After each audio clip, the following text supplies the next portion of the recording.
Hello everyone. The situation on the Ukrainian battlefield continues to unfold slowly, but the Russians are still advancing. So far, the West's escalation measures have not proved effective after Putin delivered calculated countermeasures. In today's video, we'll delve into this topic. First, let's start with the most significant updates from the ground. Ukraine has lost the village of Starye Turny near Kurakovo. This village is located on the northwestern outskirts of Kurakovo, and losing it threatens Kiev's defensive system. Additionally, the route from Kurakovo to the Zaporizhzhia region is on the verge of being cut off. This route is less than 2 kilometers away from Starye Turny, and if Russia takes control, it will severely hinder Kiev's logistics for its garrison. Meanwhile, near Pokrovsk, Russian forces are advancing toward the village of Novotroitskoye and have captured Novopustinka along the way. This strengthens Russia's position near the key town of Shevchenko, just 3 kilometers from Pokrovsk. That's the battlefield news.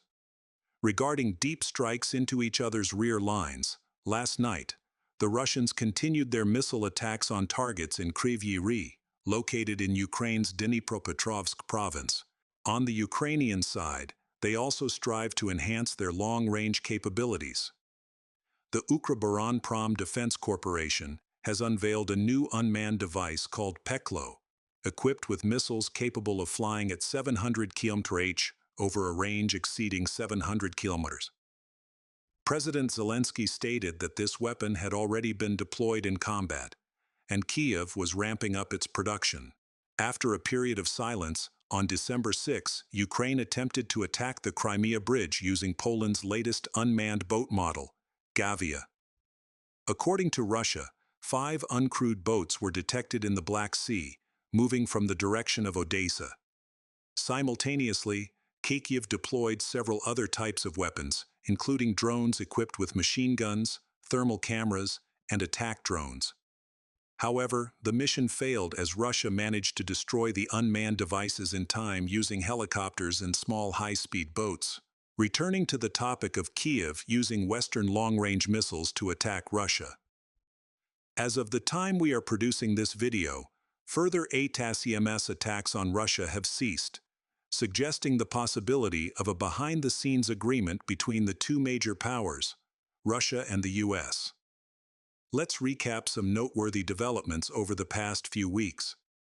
On November 18, Reuters reported that the US had permitted Ukraine to use Atacms missiles to strike targets within Russian territory.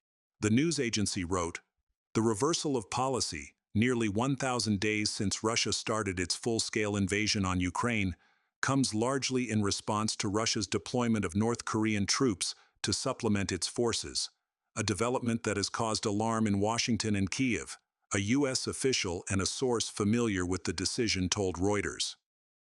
But as we highlighted in yesterday's video, there is no evidence indicating that Russia has deployed North Korean troops to fight in any location in Ukraine.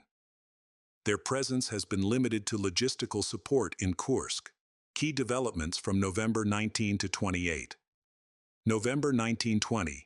Ukraine launched attacks on an ammunition depot in Russia's Bryansk province, located far from the front line, as well as on military facilities in Russia's Kursk province. November 21. Russia fired an Oreshnik missile at an industrial complex in Dnipropetrovsk, Ukraine. This facility, one of the largest and most renowned industrial complexes from the Soviet era, was reportedly involved in missile and weapon manufacturing. November 23. Ukraine fired 5 Atacms missiles at an S-400 air defense battalion near Lotarevka, 37 kilometers northwest of Kursk. The attack damaged one radar and resulted in casualties. November 25. Kyiv carried out another attack, launching 8 Atacms tactical missiles at Kursk-Vostochny Airport near Kalino. 7 missiles were intercepted by S-400 and Pantsir systems, but one hit its target. 2 soldiers sustained minor injuries, and missile fragments damaged infrastructure. November 27. Russian General Valery Gerasimov, chief of the General Staff, spoke with U.S. Chairman of the Joint Chiefs of Staff, General Brown, to issue warnings and discuss measures to prevent missteps between Russia and the U.S. November 28. President Putin announced retaliation for Ukraine's attacks on November 23 and 25. On the night of November 28, Russia launched a large-scale operation involving 90 missiles and 100 drones, successfully striking 17 targets. These included military facilities, defense industrial sites, and Ukraine's infrastructure. President Putin declared, "Last night we conducted a comprehensive strike utilizing 90 missiles of these classes and 100 drones, successfully hitting 17 targets.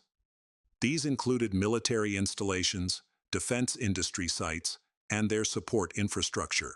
I want to emphasize once again that these strikes were carried out in response to the continued attacks on Russian territory using American Atacms missiles.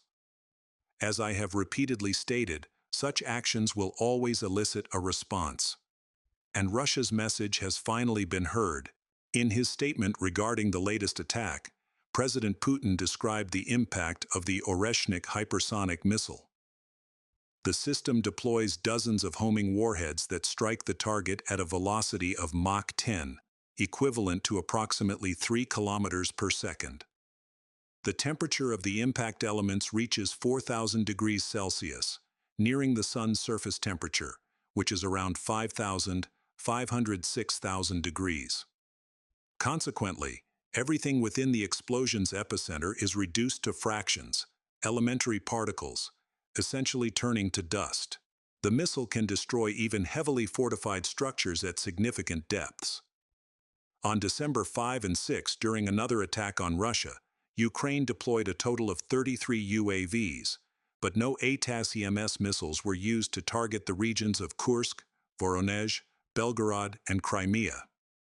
From all the data we have outlined, it is evident that since General Gerasimov's phone call and President Putin's speech the following day, there have been no reports of any Atacms or Storm Shadow attacks on Russia. Of course, these events may still change in the future, primarily as the transfer of power in the United States draws closer. The hawks within the U.S. government are unlikely to let the situation on the Ukrainian battlefield remain calm until Trump takes office and brings it to an end. Thus, the power game will continue to unfold dramatically. Stay tuned to our YouTube channel as we follow these developments. Thank you for watching.